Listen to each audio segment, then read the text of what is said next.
आज समाज की मैं बताना नहीं चाहता, क्योंकि जयपुर में मालूम तो होगा आप लोगों को, परंतु इतना नहीं मालूम होगा। बेंगलोर, बॉम्बे, दिल्ली, इनमें तो लड़कियां शादी नहीं करना चाहती। लड़के शादी नहीं करना, बोलते पागल हैं क्या, शादी करेंगे हम, दिमाग खराब है हमारा। लिविंग टुगेदर का कल्चर आ चुका है, जानवर से बदतर हमारी हालत हो चुकी है। उसका कारण क्या है? कौन है उसका कारण? हम हैं। क्योंकि ध्यान रखिएगा, मेरे पास कई बार आते हैं माता पिता, अरे मेरा बच्चा मेरी बात नहीं मानता प्रभु जी, छोड़ दिया उसने। मैंने आपने तो सिखाया था उसको। मुझसे कहते हैं अरे हमने कहाँ सिखाया था? मैंने आपने क्या कहा था उससे कि बेटा जीवन का लक्ष्य पैसा, नाम।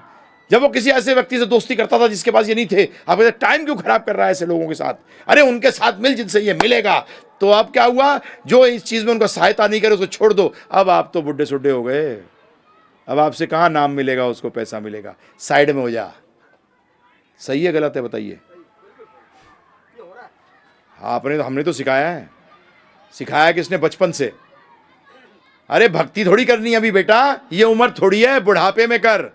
मेरे पास आते हैं स्टूडेंट्स, कई बार बोलते हैं ऐसे कि माता पिता ऐसा कहते हैं, तो मैंने जरा माता पिता से पूछना अब वो भक्ति कर रहे हैं क्या? तो ये जाते हैं वापस पूछने के लिए कि पिताजी आप भक्ति कर रहे हो। अरे बेटा अब तो बुढ़ा हो गया, अब क्या करूंगा? तो मेरा मूर्ख बना रहे हो कि बुढ़ापे में भक्ति कर सकता हूं?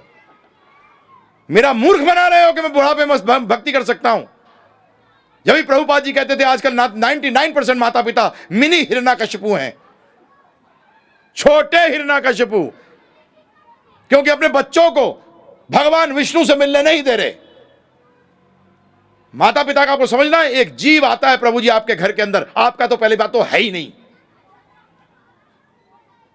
वो जीव भगवान का अंश है, वो आया आपके घर में, एक मनुष्य शरीर उसको प्राप्त हुआ, इस आशा से आया था और इस आशा से भगवान ने भेजा था कि ये इस बच्चे को इस चक्कर से निकलवा देगा। और हमने तो उसको चक्कर में फंसाने के सारे तरीके बता दिए, निकालने का तरीका ही नहीं बताया। इसलिए आए थे, हम भी इसलिए आए थे। इसमें आपके भी माता पिता की गलती है, क्योंकि पहला गुरु कौन होता है? नाड़ा बांधना सिखाने वाला गुरु नहीं होता। दांत मांजना सिखा दिया, गुरु हो गया।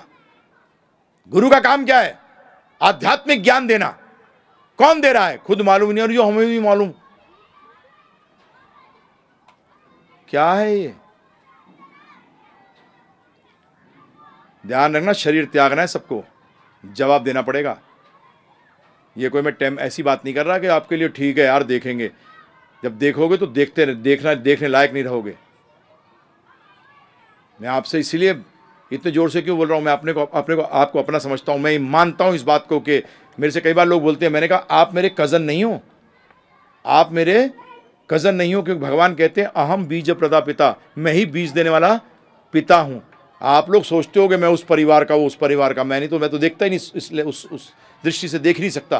क्योंकि ये जान जाऊं एक बार कि आप आत्मा हैं, तो आत्मा किसका अंश है? तो फिर हम क्या हुए? कज़न हैं कि सगे हैं प्रभु जी? बताइए आप मुझे, कैसे करेंगे बताइए?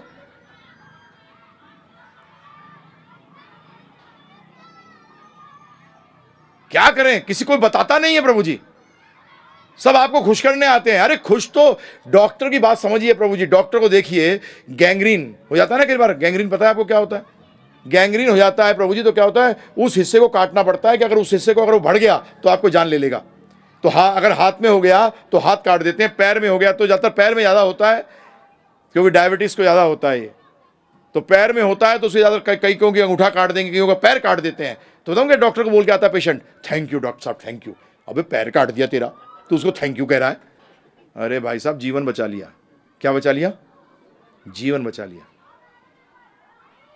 साधु, प्रभुपाद जी कहते थे साधु का दूसरा मतलब है डॉक्टर। साधु का दूसरा मतलब है डॉक्टर। तो कई जगह चीरा लगाना पड़ता है, मैंने पहले दिन भी कहा था, दर्द होगा, परंतु उसका मैं चीरा लगा के कोई चीज़ आपसे निकाल नहीं रहा, आपका पस निकाल रहा हूँ, आपकी पस निकाल रहा हूँ। और पस निकालते हुए दर्द तो, और जितना बड़ा होगा प्रभु जी, पता नहीं कितने जन्म जन्मांतर से इकट्ठा कर रखा है, जब उसमें मारेंगे तो प्रभु जी जितना बड़ा होगा उतना दर्द भी ज़्यादा होगा। परंतु मैं आपसे अनुरोध करता हूँ, इस दर्द को, ये दर्द उस जन्म मृत्यु के दर्द से के सामने छटाक क्या, छटाकों के छटाक भर भी नहीं है जो आप जन्म मृत्यु के दर्द को सहन करते हो। और ध्यान रखना, जब दर्द बहुत होता है ना, तो प्रभु जी ज़्यादातर दर्द जब बहुत हो जाता है तो ज़्यादातर आदमी पीछे का भूल भी जाता है, दर्द के कारण भूल जाता है। ऐसे कई बार खुशी के कारण हार्ट अटैक हो जाता है, तो कई बार दुख के कारण भी हार्ट अटैक हो जाता है, भूल जाते हो, पीछे का हिस्सा चला जाता है। तो सनातन धर्म का मतलब है आत्मा और भगवान के साथ का जो संबंध है, सेवा। सेवा का मतलब आज्ञा, भगवान की आज्ञा का जानिए और भगवान की आज्ञा को जीवन में पालन करने की कोशिश करिए। और दूसरी चीज़, हिंदुस्तान में एक बड़ा एक कॉमन, माताएं सत्संग में खूब जाती हैं, प्रभु जी अरे हाँ मैं तो कमा रहा हूं, है ना प्रभु जी? अच्छा तू मरेगा नहीं क्या? मरेगा ना प्रभु जी? आदमी भी मरेगा और औरत भी मरेगी। और ध्यान रखना, आदमी का किया हुआ तो औरत को लगता है, परंतु औरत का किया हुआ आदमी को नहीं लगता। शास्त्रों में सुना होगा 50% किसको जाता है? माता को, पत्नी को जाता है, परंतु पत्नी का हरिबोल, मारे गए जब शरीर त्यागा। अरे यमराज जी बोले पत्नी करती थी, देखो कहां स्वर्ग में बैठी है, तू चल बेटा नरक, वो तो स्वर्ग बैठी है और तू चल। हमने तो कहीं नहीं लिखा शास्त्रों के अंदर, धर्मराज कहेंगे कहां धर्म में लिखा है बताओ? जबकि हेड कौन है फैमिली का? पुरुष। औरतों का जो गुरु होता है पति होता है। सिस्टम क्या है? बच्चे माँ को मानते हैं, माँ पति को मानती है, पति अपने गुरु को मानता है, गुरु अपने गुरु को मानता है, वो अपने गुरु को मानता है, इस तरीके से कृष्ण भगवान को मानते हैं, इस तरीके से पूरा सिस्टम चलता है।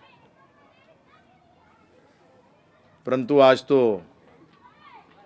प्रॉब्लम हो गई, क्योंकि पुरुष वर्ग तो पथ भ्रष्ट हो गया। क्या हो गया प्रभु जी? पथ भ्रष्ट। तो इसीलिए चाहे माता हो या पुरुष हो, अपना क्रेडिट तो खुद ही बनाना पड़ेगा, अपना क्रेडिट खुद बनाना पड़ेगा।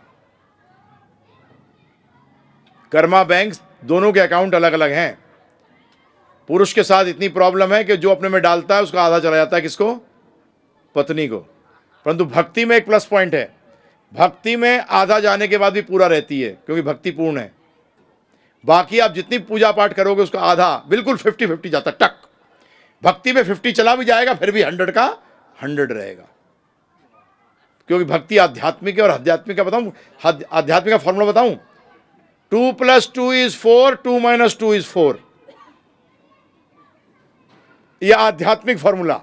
और भौतिक फॉर्मूला 2 + 2 = 0, 2 - 2 = 0, क्योंकि भौतिक में सारा कुछ इकट्ठा करने के बाद भी 0, क्योंकि जब शरीर त्यागते हो जितना परपंच रचाया है वहीं का वहीं है ना प्रभु जी, 0।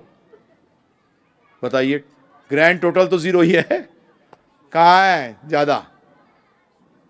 तो इसलिए पुरुष भी हों या माताएं हों, आप पे बहुत बड़ा दायित्व है आपके बच्चों का कि उनको आध्यात्म में लगाया जाए।